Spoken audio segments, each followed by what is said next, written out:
We are now hours into the new Donald Trump presidency, but there are still problems that face us here in the United States of America, including the first bank failure of 2025. Did that help play a role in the rising gold and silver prices today? Probably so. We'll discuss that and so much more in this video as we explore.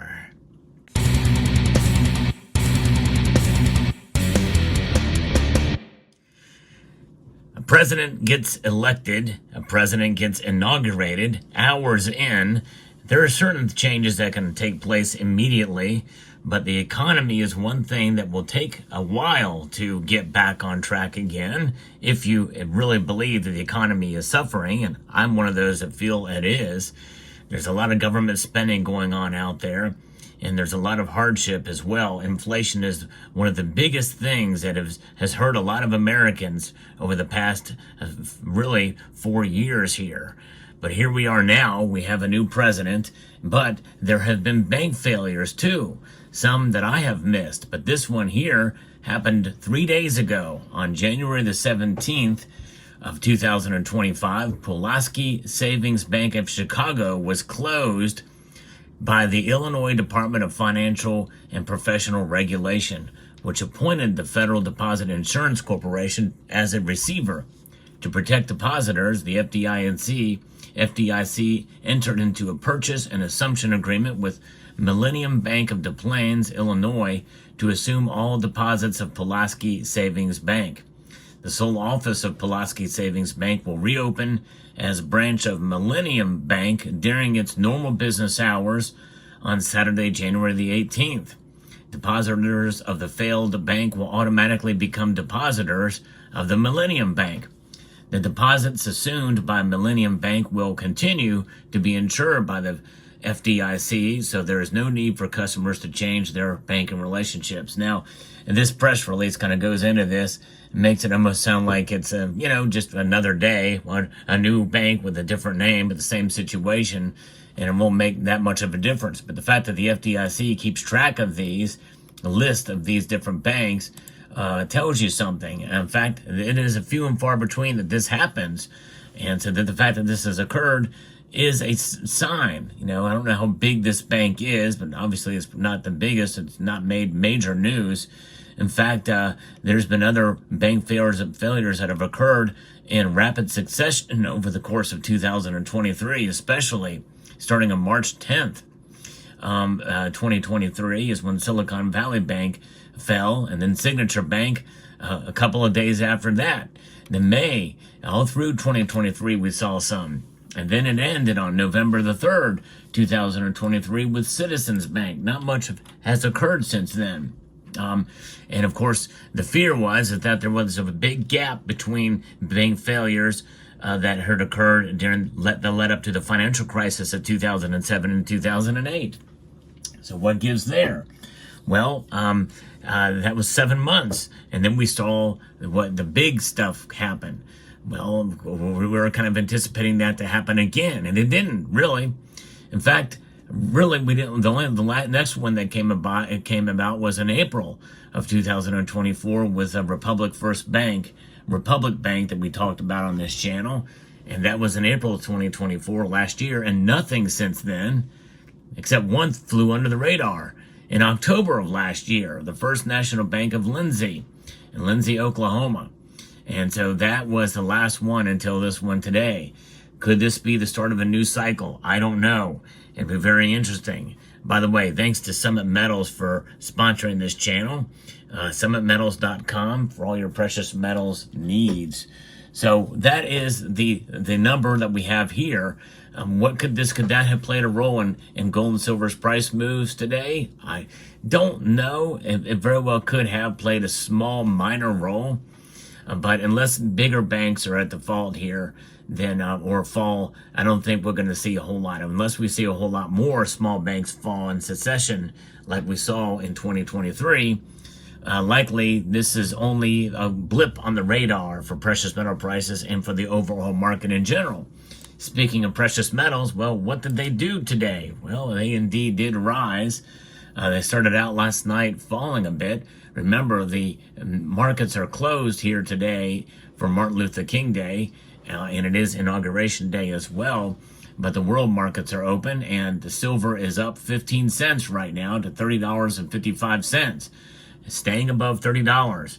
Anything above $30 for longer stays above $30. It's a fairly good sign, especially if we can get a little bit of a distance between 30 and a higher price, maybe $31 or $32. It's a strong psychological number, and so far we're maintaining that right now. Gold is up also marginally. It's up $5.80 right now to $2,708.80. $2,700 gold. So gold is really within spitting distance of its all-time high again as well. So it is firming up, though, essentially, and gold and silver are on a softer dollar performance as the markets are kind of anticipating what Trump is going to do. In fact, as I record this video now, Trump is hours away, maybe even minutes away from signing a slew of executive orders, to the tune of about 185 of them. And so some of that will involve the option and ability to tariff fairly quickly, add taxes. We'll see how that plays out. But the dollar indeed is down. It's down 1.25, a pretty strong drop in the dollar to 108.08 now. And gold prices have edged higher on Monday, as bolstered by a weaker U.S. dollar as markets assess the potential economic impact of U.S.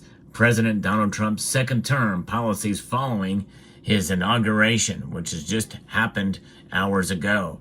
Pretty amazing indeed that we are now seeing the peaceful transfer of power, and Donald Trump is now president once again for the first time since Grover Cleveland serving 2 non-consecutive terms.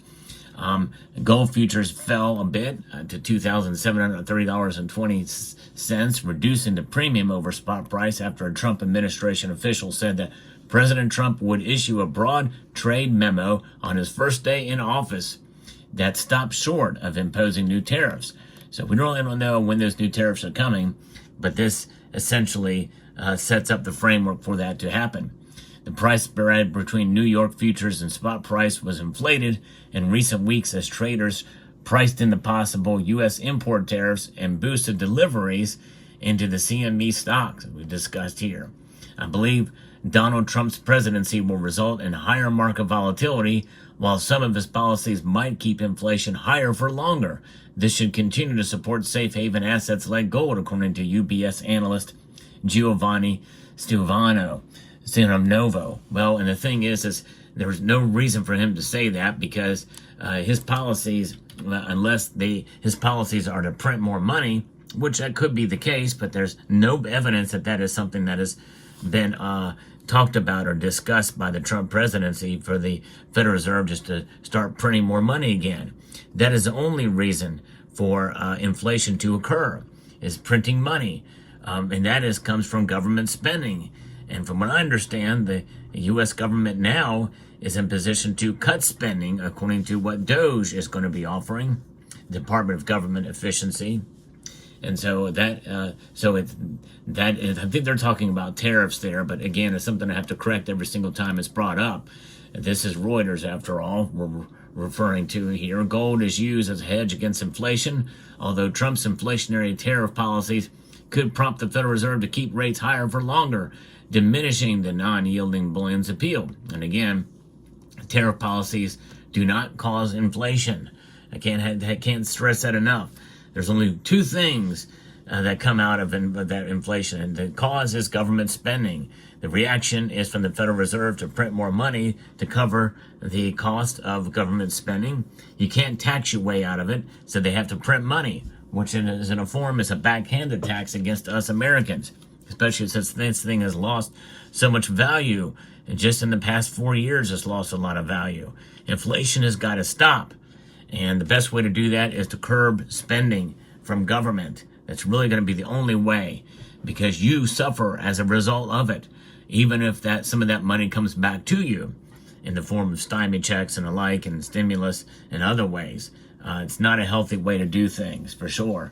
Gold's status as a financial asset makes it likely exempt from broad-based tariffs, and silver too, and to some extent, and we therefore assign a 10% probability to a 10% effective tariff on gold being introduced within the next 12 months, according to Goldman Sachs.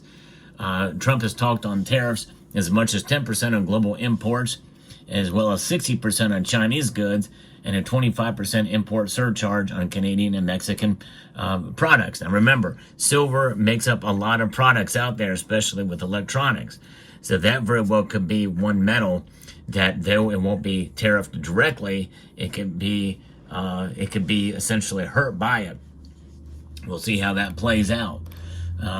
Bullion has hit its high since December 12, 2024, after the cooler core inflation data, Fed Governor Waller's dovish remarks, and reports of gradual tariff introductions led traders to price in 2 rate cuts this year from just 1 earlier. And there was a time when they thought it was going to be 4 cuts in 2025. And so we'll see. Fascinating indeed.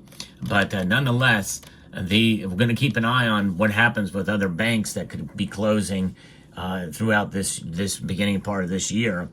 And very well, we could potentially see a market crash in the stock market. A stock market crash could be coming. We don't know. It depends on what things could play out.